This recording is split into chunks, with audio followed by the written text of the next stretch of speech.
அஸ்ஸலாமு அலைக்கும் வரஹ்மத்துல்லாஹி வபரகாத்துஹு. அல்ஹம்துலில்லாஹி ரப்பில் ஆலமீன். வஸ்ஸலாத்து வஸ்ஸலாமு அலா சய்யிதில் முர்ஸலீன் வ ஆலிஹி வ ஸஹ்பிஹி அஜ்மாயின்.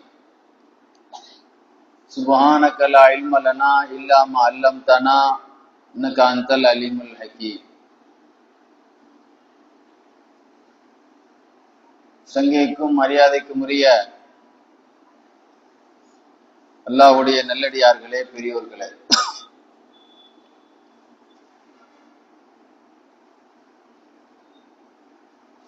எல்லாம் அல்ல அல்லாஹு சுப்ஹானஹு வ தஆலா குர்ஆனிலே 2 இடத்திலே இந்த தீனை காப்பாற்றுவதற்காக தன்னுடைய உயிரையும் பொருட்படுத்தாமல் வாழ வேண்டிய வயதில், வாலிப பருவத்தில் நாம் உலகத்திலே பிறந்து எதையுமே அனுபவிக்கவில்லை என்பது கூட யோசிக்காமல் அல்லாஹ்வுக்காக, ரசூலுல்லாஹ்வுக்காக உயிரை கொடுத்த சஹாபாக்களை பற்றி அல்லாஹ் குர்ஆன் ஷரீஃபிலே 2 இடத்திலே பாராட்டி பேசுகிறான். பேசும்போது அல்லாஹ் சொல்லுவான், அல்லாஹ்வுடைய பாதையிலே வெட்டுப்பட்டவர்களை வலா தகூலு லிமன் யுக்தலு ஃபீ ஸபீலில்லாஹி அம்வாத், அவர்கள் மரணித்தவர்கள் அல்ல, அவர்கள் உயிரோடு இருக்கிறார்கள் அல்லாஹ்விடத்திலே என்று சொல்லி காட்டுகிறான். இன்னொரு இடத்திலே சொல்கிறான், வலா தஹஸபன்னல்லதீன, நீங்கள் ரசூலுல்லாஹ்வுடைய காலத்திலே உயிரை கொடுத்து ஷஹீதான தியாகிகளை மரணித்தவர்கள் என்று மனதாலும் எண்ணாதீர்கள், அவர்கள் உணவளிக்கப்படுகிறார்கள் அல்லாஹ்விடத்திலே என்றும் அல்லாஹ் சொல்லி காட்டுகிறார். புனிதமான உடல்கள், மையத்தென்று சொல்லப்படாத உடல்கள், மனதாலும் நீங்கள் அவர்களை எண்ணக்கூடாத உடல்கள் என்று அவர்களை உடைய உடலுக்கு கூட ஒரு மரியாதையை அல்லாஹ் நமக்கு கற்றுத்தருகிறார். அருமையானவர்களே, சஹாபாக்களுடைய ஒவ்வொரு அசைவுகளும் சொல்லாயிருந்தாலும் செயலாயிருந்தாலும் அவர்களுடைய அத்தனையும் நாம் எடுத்து நடக்க வேண்டிய சரித்திரங்களாக பதிவு செய்யப்பட்டிருக்கிறது. சஹாபாக்கள் இல்லை என்றால் ரசூலுல்லாஹ்வை நாம் தெரிந்திருக்க முடியாது. 1.5 லட்சம் சஹாபாக்கள் பெரும்பாலும் அவர்கள் சொந்த ஊரிலே வாழ்ந்ததே கிடையாது. அத்தனை சஹாபாக்களும் ரசூலுல்லாஹ்வுடைய மரணத்துக்கு பிறகு எல்லா நாட்டுக்கும் சென்று விட்டார்கள். ஒரு 18,000 சஹாபாக்கள் மாத்திரமே, 1.5 லட்சம் சஹாபாக்கள்ல ஒரு 18,000 பேர் மட்டும்தான் மதீனாவிலே அடக்கப்பட்டிருக்கிறாங்கன்னா 1 லட்சம் பேர் இந்த நாட்டை விட்டே போயிட்டாங்க, மதீனா விட்டே போயிட்டாங்க. இந்த தீனை காப்பாற்றுவதற்காக, ரசூலுல்லாஹ்வுடைய சொன்ன செய்தி சொல்லை செயலை உயிர்ப்பிப்பதற்காக. நீங்க போய் பாத்தீங்கன்னா கெய்ரோ, அங்கே மிஸ்ர் நாட்டிலே அம்ர் இப்னு ஆஸ் ரலியல்லாஹு தஆலா அன்ஹு அவர்கள் கட்டிய ஒரு பள்ளி அங்க இருக்கிறது. ஒவ்வொரு இடத்திலும் பள்ளி வாசல்களை நிறுவினார்கள், அரபி மதரசாக்களை நிறுவினார்கள். அபூ தர்தா ரலியல்லாஹு அன்ஹு திமிஷ்க் நகரத்துக்கு சென்று பெரிய கல்விமானா திகழ்ந்தவர்கள், 1500 பேர்கள் படிக்கக்கூடிய ஒரு பெரிய பல்கலைக்கழகத்தையே அங்கே நிறுவினார்கள். சிரியாவின் தலைநகர் திமிஷ்க்ல, டமாஸ்கஸ் நகரத்திலே. அல்லாஹ் சுப்ஹானஹு வ தஆலா அவர்களை எந்த அளவுக்கு கண்ணியப்படுத்தணுமோ அந்த அளவுக்கு அல்லாஹ் கண்ணியப்படுத்தினான். குர்ஆனுடைய விரிவுரையாளர்கள் எழுதியிருப்பாங்க, அல்லாஹ் சுப்ஹானஹு வ தஆலா யாரை பார்த்து இறந்தவர்கள் என்று, யாரை பார்த்து மரணித்தவர்கள் என்று, மூத்தானவர்கள் என்று சொல்லாதீங்கன்னு சொல்றான்னு சொன்னா 2 பேர். ஒன்று உஹது போர்க்களத்திலே உயிரை கொடுத்த சஹாபாக்கள், 2வது பத்ர் போர்ல உயிரை கொடுத்த சஹாபாக்கள். பத்ர் போர்ல 14 பேர் தியாகிகள், உஹது போர்ல 70 பேர் தியாகிகள். ஆக இந்த 2 பேர்களுக்கு தான் இந்த குர்ஆன் இவ்வளவு பெரிய பாராட்டு பத்திரம் வழங்குகிறது என்று விரிவுரையாளர்கள் சொல்லி காட்டுவான். மதீனாவிலே வாழ்ந்து, மதீனாவிலே வரலாற்று சிறப்பு மிக்க நூல்களை எழுதிய மதீனாவை சார்ந்த அல்லாமா மஹமூதுல் குர்தி, மதீனாவை சார்ந்தவங்க, சொந்த ஊர் மதீனா. இப்ப நம்ம ஊரை பத்தி நமக்கு தெரிஞ்ச அளவுக்கு வெளியூர்காரனுக்கு தெரியாது, அப்படித்தானே? ஒரு ஊரை பத்தி நமக்கு தெரிஞ்ச அளவுக்கு அடுத்தவங்களுக்கு தெரிய வாய்ப்பு இல்லை. ஒரு வரலாறு ஆய்வு செய்ய வந்தவங்க கூட அந்த ஊர்ல உள்ள பழைய ஆட்கள்கிட்ட தான் போய் என்ன செய்வாங்க, அந்த ஊரை பத்தி சொல்லுங்கன்னு சொல்லுவாங்க.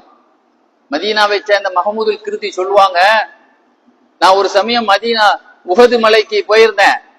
அம்சார் அலி அல்லாஹ்வு அடக்கஸ்தலம். இன்னைக்கு நம்ம அந்த உள்ளே நுழைய முடியாது, சுத்தி வேலி போட்டு இங்க இருந்து தூரத்துல இருந்துதான் அந்த ஜன்னல் வழியா தான் பார்க்க முடியும். அந்த சமயத்துல சாதாரணமா ஒரு மைதானம் மாதிரி இருந்திருக்கு, பக்கத்துல எல்லாரும் போற மாதிரி. ஏன்னா அவங்க சொந்த ஊரே அவங்க மதீனா தானே அவங்களுக்கு. அம்சார் அலி அல்லாஹ்வு பக்கத்துல நின்று அஸ்ஸலாமு அலைக்கும் அப்படின்னு சலாம் சொன்னேன். நீங்க சொன்னா இவர் கதை சொல்ற மாதிரி உங்களுக்கு தெரியும், சரி நினைச்சிட்டு போறோம், நினைச்சிட்டு போட்டோம், நம்ம உள்ளதை சொல்லிடுவோமே. பதில் வந்தது வலைக்கும் சலாம் என்று அவங்க பதில் சொன்னது என் காதுல விழுந்துச்சு. உனக்கு ஒரு ஆம்பளை புள்ள பிறக்கும், அதுக்கு என் பேரை வையும் சேர்த்தே பதில் வந்தது. என்ன பதில் வந்தது? உள்ள இருந்து என்ன பதில் வந்தது? உனக்கு ஒரு ஆம்பளை புள்ள பிறக்கும், அந்த பிறக்க நேரத்துல அந்த பிள்ளைக்கு என் பேரை வையின்னு பதில் வந்துச்சான். பாருங்க, அல்லாஹ் சுப்ஹானஹு வ தஆலா நமக்கு போகும்போது ஒரு அடக்கப்பட்ட ஒரு உயிர் இல்லாத இடம் மாதிரி நமக்கு தெரியும். ஆனா அவர்கள் பார்வையில் நாம் தான் ஒரு உயிர் இல்லாத போனோம். அவர்கள் நமக்கு கண்ணுக்கு தெரியாமல் அல்லாஹ் அவர்களுக்கு ஒரு உயிரோட்டத்தை, என்ன இல்லைன்னா பல்ஹும் அஹ்யாவும், அவர்கள் உயிரோடு இருக்கிறார்கள் என்று அல்லாஹ் பொய் சொல்ல மாட்டான்ல. அல்லாஹ் பொய் சொல்ல வேண்டிய நிர்பந்தம் என்ன வந்துருச்சு? நாம் ஒரு ஆளுக்கு பயந்து அடிக்கு பயந்து பொய் சொல்லுவோம், அல்லாஹ் பொய் சொல்ல வேண்டிய அவசியம் என்ன வந்துருச்சு? அவர்கள் உயிரோடு இருக்கிறாங்க. அல்லாஹ்விடத்திலே வலாக்கில்லா தஷூரூன், உன் கண்ணால் அறிய முடியாது, உன் காதால் கேட்க முடியாது, உன் புலனால் புரிய முடியாதுங்கிறான். என்ன சொல்றான்? உன் புலனால் ஐம்புலனால் புரிய முடியாது, நமக்கு புரிய முடியாது என்பதனால் இல்லைன்னு ஆகிறாத. உலகத்துல மூத்த எவன் பார்த்தான்? மௌத்த எவனாவது பார்த்திருக்கானா? மரணத்தை எவனாவது பார்த்திருக்கானா? மரணத்தை யாராவது பார்க்க, உலகத்துல யாராவது மரணத்தை யாருமே பார்த்தது கிடையாது. ஆனா மரணம்ங்கிறது உலகத்துல கடவுளே இல்லை என்று சொன்னவன் கூட மரணம் இல்லைன்னு சொன்னது கிடையாது. அவன் சொல்றான் வாப்பாமாலாம் இறந்து போய்தான் இருக்கான், பார்க்க தானே எத்தனை ஜனாசால கலந்து விடுறான்ல. கடவுளே இல்லைன்னு சொல்றவன் கூட எது இல்லைன்னு ஒத்துக்கிறது இல்ல, மரணம் இல்லை. ஏன்னா மரணம் இருக்கான எவன் பார்த்தான் மரணத்தை? மரணம் இருக்குது, ஆனா மரணத்தை யாரும் பார்க்க முடியாது. ஆனா மறுமையில தான் அதுக்கு உருவம் உண்டு. ஒரு ஆடு உருவத்தில் கொண்டு வந்து அது சொர்க்கத்துக்கும் நரகத்துக்கும் மத்தியில வச்சு என்ன செய்வாங்க, அத இஸ்ராயலிஸ் எல்லாம் அறுப்பாங்க. அதோடு மரணமே மரணமா போயிடும். பாருங்க, புகாரி ஷரீஃப்ல ஹதீஸ் வரும், அதாவது தப்சீர்ல எழுதியிருப்பாங்க, உஹது போர்க்களத்துல 70 ரசூலுல்லாஹ் சொல்லிட்டாங்க, யாரெல்லாம் அங்க கொல்லப்பட்டாங்க எல்லாத்தையும் அங்கேயே குழி தோண்டி அடைக்கிறீங்க, யாரும் ஊருக்கு ஜனாசா தூக்கிட்டு வரக்கூடாதுன்னாங்க. சில பேர்கள் அந்த ஜனாசா தூக்கி கொண்டு வந்து வாகனத்துல கட்டி வச்சாங்க. ஷஹீதுகளை, உயிர் போனவங்களை எல்லாம் தூக்கி வாகனத்தை கட்டி வச்சிருந்தாங்க. எல்லாரையும் அங்கேயே எங்க எங்க கிடந்தாங்களோ அங்கேயே அடைக்கிறங்க அப்படின்னு நாங்க ஸல்லல்லாஹு சொல்லுவாங்க. ஜாபீர் ரலியல்லாஹு அன்ஹு, எங்க வாப்பா அப்துல்லா இப்னு அம்ர் இப்னு ஹராம் அவங்களுடைய அவங்கள நான் நிறைய 3 பேர் 4 பேர் குழி தோண்டி, ஏன்னா இயற்கையிலே உஹது போல நிறைய சஹாபாக்களுக்கு காயம் ஏற்பட்டது. அந்த உஹதுல ரசூலுல்லாஹ்வுக்கு அடி விழுந்தது. எல்லாத சஹாபாக்கள் 70 பேர் கொல்லப்பட்டதுனால ரொம்ப நொடிஞ்சு போயிருந்தாங்க. 70 கபர் எப்படி தோண்ட முடியும்? சுனாமி வந்துச்ச, குளச்சல்ல தான் நிறைய பாதிப்பு. இங்க லோக்கல்ல நான் போயிருந்த ஒரே இடத்துல 20 பேர் அடக்கி இருக்கிறாங்க. ஒரே குழியில எத்தனை பேர? 20 பேர்.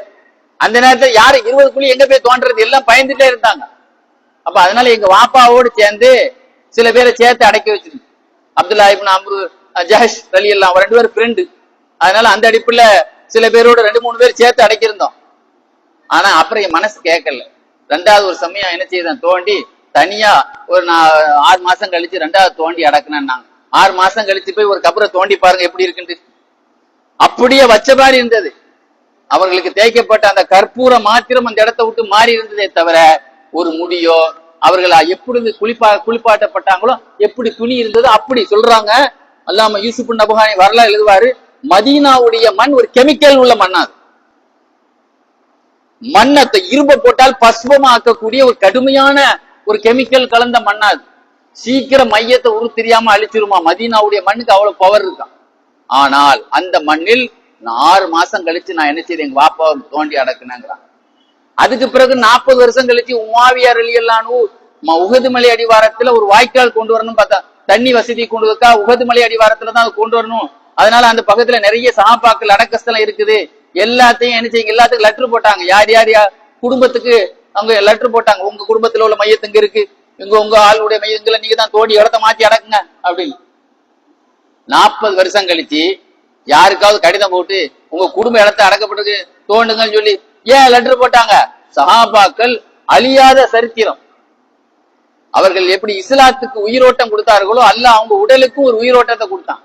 சொல்றாங்க எல்லாரும் யாரெல்லாம் கிட்டத்தட்ட உஹது போர்ல 70 பேர் கொல்லப்பட்டாங்கன்னா 66 பேர் மதீனாவாசிகள், ஒரு 4 பேர் தான் மக்காவாசிகள். அத்தனை பேர்களும் ஏதோ ஆஸ்பத்திரியில் உள்ளவங்க தோல்ல தூக்கி வச்சுட்டு கொண்டு வர்ற மாதிரி அந்த காலத்துல சிலவங்க மனுஷன் தானே தூக்கிட்டு போனான் வண்டியெல்லாம் வர்றதுக்கு முந்தி. எல்லாரும் அங்க அடக்கப்பட்டதை 40 வருஷம் கழிச்சு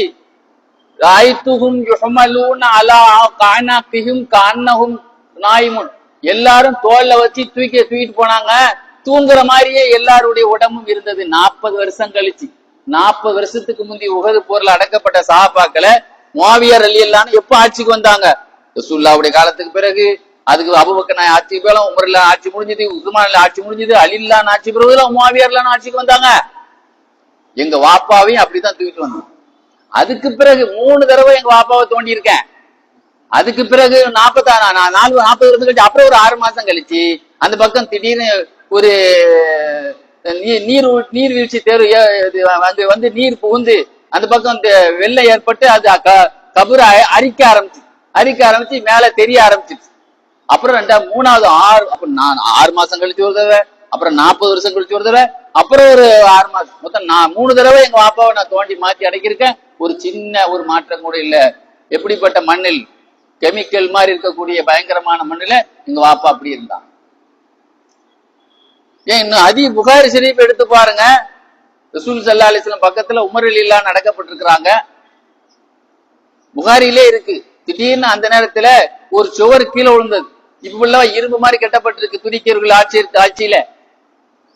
ஆக அந்த நேரத்துல மண் சுவர் மாதிரி இருந்தது. திடீர்னு கீழே விழுந்து அந்த ஒரு பாதமே தெரிய ஆரம்பிச்சது. ரசூல் ஸல்லல்லாஹு அலைஹி வஸல்லம் அடக்க ஸ்தலத்துல ஒரு கால் தெரிய ஆரம்பிச்சது. யாரு கால் யாருக்கும் தெரியல. ரசூலுல்லாஹ்வுடைய பாதமா அல்லது அபூபக்கர் நாயகத்துடைய பாதமா அல்லது உமர் ரலியல்லாஹு அன்ஹுடைய பாதமான்னு யாருக்குமே தெரியல. சொல்லுவாங்க ஜுபைர் ரலியல்லாஹு அன்ஹு மகன் உருவா, இவங்க குழந்தையா இருக்கு. ரசூல் ஸல்லல்லாஹு அலைஹி வஸல்லம் காலத்துக்கு பிறகுதான் ஜுபைர் ரலியல்லாஹு அன்ஹு இவங்க பிறந்தாங்க. ரசூலுல்லாஹ் பார்க்கல உருவா. 100 வருஷத்துக்கு பிறகு ரசூலுல்லாஹ் வஃபாத்தாகி 100 வருஷத்துக்கு பிறகு ரசூலுல்லாஹ்வுடைய ரவுலா ஷரீஃப்ல ஒரு பாதம் தெரிந்தது. யாருக்குள் கடைசி அவங்க சொல்லுவாங்க உருவத்துக்குள்ள ஜுபைர் எனக்கு மட்டும்தான் தெரியும், நான் சத்தியமா சொல்வேன் அது உமர் ரலியல்லாஹு அன்ஹுடைய பாதம், நான் பார்த்திருக்கேன் அவங்கள சின்ன வயசுல. என்ன சொன்னாங்க? 100 வருஷத்துக்கு பிறகு அல்லாஹ் சுப்ஹானஹு வ தஆலா அவருடைய மண்ணை எப்படி, அவருடைய மண்ணரை அல்லாஹ் எப்படி பாதுகாக்கிறான் பாருங்க. அம்ர் இப்னு ஆஸ் ரலியல்லாஹு அன்ஹு கைரோல அடங்கி இருக்கிறாங்களே, அவங்களுடைய வரலாற்று சிறப்பு மிக்க ஒரு செய்தியை நான் பார்த்தேன். ஒரு மனிதர் அவங்களுடைய நினைவிடத்துல உட்கார்ந்து இருந்தார். அங்க இருந்து வெளிநாட்டுல இருந்து வெளியூர்ல இருந்து ஒரு ஆள் வர்றாரு. வந்து கேட்டாரு, இவங்க அவங்களுடைய அடக்க ஸ்தலம் எங்க இருக்கு அப்படின்னு கேட்டார். அப்ப இப்ப ஒரு எளிமையா இருந்திருக்கலாம் அந்த சமயத்துல, இப்ப பிரம்மாண்டமா இருக்கு. அந்த சமயத்தில் ஒரு வித்தியாசம் தெரியாத அளவுக்கு எளிமையா இருந்த பொழுது அங்க இருக்கிற ஒரு ஆளு குசும்புக்கார நிறைவேறி இருக்கான். காலை தூக்கி காட்டினான அங்கதான் இருக்கு. என்னது? காலை தூக்கி எதுங்க? நம்ம காலை எதுக்கு பயன்படுத்துவோம்? ஒரு அசிங்கத்தை எடுக்கத்தான் காலை பயன்படுத்தும், அப்படித்தானே? கையை எதுக்கு பயன்படுத்துவோம்? காலை எதுக்கு பயன்படுத்துவோம்? தப்பி தவறி ஒரு ஆள் மேல கால் பட்டா கூட தொட்டு முத்துவோம், பாத்திருக்கீங்களா? கால் பட்டுட்டு அவர் ஒரு இந்தா இருந்தாலும் நம்மள தொட்டு முத்துவோம், அப்படித்தானங்க? கால் பட்டுட்டா கால் எதுக்கு தூக்குவோம்? ஒரு செருப்பு எடுக்கா கூட நம்ம செருப்பை கூட நம்ம கையால் எடுக்க மாட்டோம், இப்படி காலால தூக்கி அப்படி வைப்போம், பாத்திருக்கீங்களா? அந்த காலை தூக்கி இன்னும் இருக்குல்ல இந்த அப்படின்னு சொல்லி காலை தூக்கி காட்டினானா. காலை தூக்கி காட்டவே அதுக்கப்புறம் அந்த இடத்த விட்டு எழுந்திக்கவே இல்லைன்னு எழுதுறான். யாருடைய இடத்த? அந்த மிஸ்ர் நாட்டை உருவாக்கிய பெருமை மிக்க கதாநாயகர் அம்ர் இப்னு ஆஸ் ரலியல்லாஹு அன்ஹு. என் நண்பர் ஒரு ஆள் சொன்னார், நான் கெய்ரோல இருந்தேன், எனக்கு அங்க ஒரு புள்ள பிறந்துச்சு, அதனால அம்ர் இப்னு ஆஸ் ரலியல்லாஹு அன்ஹு நினைவாக அவங்க பேர் தான் என் பிள்ளைக்கு வச்சேன்னு சொன்னார். அம்ர் இப்னு ஆஸ் ரலியல்லாஹு அன்ஹு அங்கதான் நடக்கப்பட்டிருக்காங்க. அங்க ஒரு யூனிவர்சிட்டி அங்க இருந்தார். ஆக அந்த அளவுக்கு சஹாபாக்களுடைய அடக்க ஸ்தலத்துக்கு அவ்வளவு மதிப்பு. ரசூல் ஸல்லல்லாஹு அலைஹி வஸல்லம் ஒரு சமயம் பத்ர் போர் முடிஞ்ச பிறகு பத்ர் போர்ல கொல்லப்பட்டவங்கள 14 பேர்ல ஒரு வயசான ஒரு சஹாபி உபைத் இப்னு ஹாரிஸ் ரலியல்லாஹு அன்ஹு வயசான ஒரு சஹாபியோடு வயசான ஒரு எதிரியோடு வயசான ஆள் மோதினாங்க. வாலிபரான அலி ரலியல்லாஹு அன்ஹு வாலிபரா வலீதோடு மோதினாங்க. நடுத்தர வயதா இருக்கக்கூடிய ஹம்ஸா ரலியல்லாஹு அன்ஹு நடுத்தர ஆளோடு மோதினாங்க. முதுமையில இருந்த உபைத் இப்னு ஹாரிஸ் ரலியல்லாஹு அன்ஹு முதுமையான ஒரு கிழவனோடு மோதினாங்க. கடைசியில படுகாயம் அடைஞ்சிட்டாங்க. போற வழியில அவங்க வஃபாத் ஆயிட்டாங்க. சஃப்ரா என்ற இடத்துல அந்த சஹாபி அடக்கப்பட்டாங்க. ரசூலுல்லாஹ் ஒரு நாள் சஃப்ரா என்ற இடத்தை பத்தி மக்கால இருந்து மதீனாவுக்கு போற வழியில இருக்கு. சஃப்ரா என்ற இடத்துல நிக்கும் போது திடீர்னு பார்த்தா அங்க அந்த ஒரு அத்தர் காத்து அடிச்சு அப்படி இருக்கும். கஸ்தூரி தென்றல் அடிச்சு அப்படி இருக்கும். கஸ்தூரி தென்றல் அடிச்சனால கஸ்தூரி மணக்கும்லங்க. திடீர்னு கஸ்தூரி மணக்குத, இவ்வளவு மணக்குத. கஸ்தூரி ஃபேக்டரியா பக்கத்துல அந்த காலத்துல நான் வேலூர் வழியா நீங்க போனீங்க பாத்தீங்கன்னா வேலூர்ல இருந்து மெட்ராஸ் வழியா போன நிறைய ஃபேக்டரியா இருக்கும். அமெரிக்காக்கார நிறைய ஃபேக்டரி வச்சிருக்கான். ஃபுல்லா நாத்தமா அடிக்கும். அந்த பக்கம் போக கெமிக்கல் ஃபேக்டரி மனம் அடிக்கங்க. போக கிராஸ் பண்ணும்போதே தெரியும். நிறைய தோல் சாப்பா இருந்த தோல் மண்டி நாத்த அடிக்கும். சும்மா அடிக்கும். ட்ரெயின்ல இங்க மெட்ராஸுக்கு போனா திடீர்னு இந்த தோல் மண்டி ஒரு எலும்பு நொறுக்கிற அந்த இது அசிங்கமா நாத்த அடிக்காங்க. ஆனா கஸ்தூரி மணக்குது எதனாலன்னு கேட்கும். ரசூலுல்லாஹ் சொன்னாங்க, எப்படி மணக்காம இருக்கும்? நம்ம எந்த இடத்துல நிக்கிறோம்? உபைத் இப்னு ஹாரிஸ் அடக்கப்பட்ட இடத்துல இல்லவா சஃப்ரால இருக்கிறோம். அங்க உள்ள மனதா மூக்க தொலைக்குது நமக்கு. நாங்க ஸல்லல்லாஹு அலைஹி வஸல்லம் எப்படிப்பட்ட பாக்கியமான சஹாபாக்கள் பாருங்க. தாயிப் நகரத்துல அடக்கப்பட்டிருக்கிறாங்க. ஒரு காலத்துல ரசூலுல்லாஹ்வை கள்ளத்தீக்கு அடித்த ஊர் தாயிப். இன்னைக்கு தொடும் இடமெல்லாம் பள்ளிவாசலா ஜொலிக்கிற ஊர் தாயிப். தாயிப் சுற்றுலா பிளேஸ். இன்னைக்கு ஒவ்வொரு பள்ளியும் பிரம்மாண்டமா இருக்கக்கூடிய இடம் தாயிப். ரசூலுல்லாஹ் கள்ளத்தீக்கு அடிச்ச நேரத்துல இவங்களை எல்லாம் நாசமாக்கினா இன்னைக்கு அது ஹிரோஷிமால அமெரிக்காக்காரன் குண்டத்துக்கு போட்டான்ல ஜப்பான்ல அது மாதிரி இடமா ஆயிருக்கும். ரசூலுல்லாஹ் துவா செய்திருந்தா இவங்களை அழிச்சிரு, என்ன கள்ளத்துக்கு அடிச்சவன் இந்த ஊர்ல இருக்க கூடாது ரசூலுல்லாஹ் சாபமிட்டு இருந்தா எது மாதிரி ஆயிருக்கும்.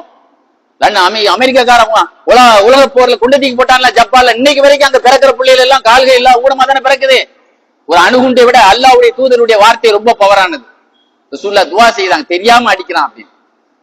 ஆனா இன்னைக்கு அங்க பள்ளி எவ்வளவு பள்ளி இருக்கு தெரியுமா? தாயிப் நகர் நம்ம கூட பாக்குற வாய்ப்பு கிடைக்கல. இன்ஷா அல்லாஹ் போகணும். ஹஜ்ஜுக்கு போயிருக்கோம், தாயிப்பு போய் போகணும்.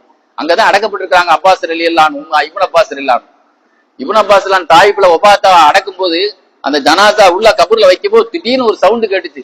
யா அய்யத்துஹன் நஃப்ஸுல் முத்மஇன்னா துர்ஜி. அல்லாஹ் குர்ஆன்ல சொல்றான், இறுதி வேளையில மலக்குமார்கள் சோபனம் சொல்லுவாங்களாம் மையத்துக்கு, வா சொர்க்கத்துக்குள்ளே வா, நிம்மதியான ஆத்மாவே உள்ள நுழைய வா, உள்ளே வா, வருக வருக என்று பெரிய பெரிய 5 ஸ்டார் ஹோட்டல்ல பெரிய பெரிய அழகிகள் வாசல் வருக வருக வரையறுக்க போட்டிருக்கானா இல்லையாங்க? அதே மாதிரி மலக்குமார்கள் சோபனம் சொல்லுவார்கள். அல்லாஹ் அந்த சோபனம் அவங்க அடக்கும் போது அந்த ஆயத்து எங்க இருந்து ஓதுற சத்தம் கேட்டது. சஹாபாக்கள் நிக்கிறாங்க, சத்தம் ஓதுறாள் யாரும் இல்ல. இங்க ஒரு ஆலிம் தான் ஓதல. அந்த ஓதுற சத்தத்தை கேட்டாங்க. ஒரு பறவை வேற அந்த ஜனாசா உள்ள நுழைஞ்சது வெளியே வரவே இல்லை. ஆக இந்த மாதிரி சஹாபாக்களுடைய அடக்கஸ்தல் இருக்கிறது. அபூ அய்யூப் அன்சாரி ரலியல்லாஹு அன்ஹு துருக்கி தலைநகர் இஸ்தான்புல்ல அடக்கப்பட்டிருக்கிறாங்க. அவங்களை பத்தி ஒரு செய்தியை சொல்லி முடிக்கிறேன். அந்த ஊர்ல ஒரு காலத்துல அது ரோமானியத்தினுடைய கையில இருந்தது. ரோமானிய படையெடுப்புலதான் அவங்க வஃபாத்தானாங்க. சொன்னாங்க, நான் இறந்துட்டா, அவங்க சோமில்லாம இருக்கும் போதே சொல்லிட்டாங்க, நான் இறந்துட்டா மைதானத்திலே அடைக்கிறங்க, போர் நடக்கிற மைதானத்தில் அடைக்க தடயத்தை அழிச்சிருங்க. காலையில அவங்க கேட்டான், யாரு அடைக்கிறீங்க? அவங்க தளபதியை அடைக்கிறீங்களா? ஆமா. காலையில தூக்கி எலும்பத்திக்கு வீசிடுவோம், உங்களுக்கு பயம் இல்லையான்னாங்க.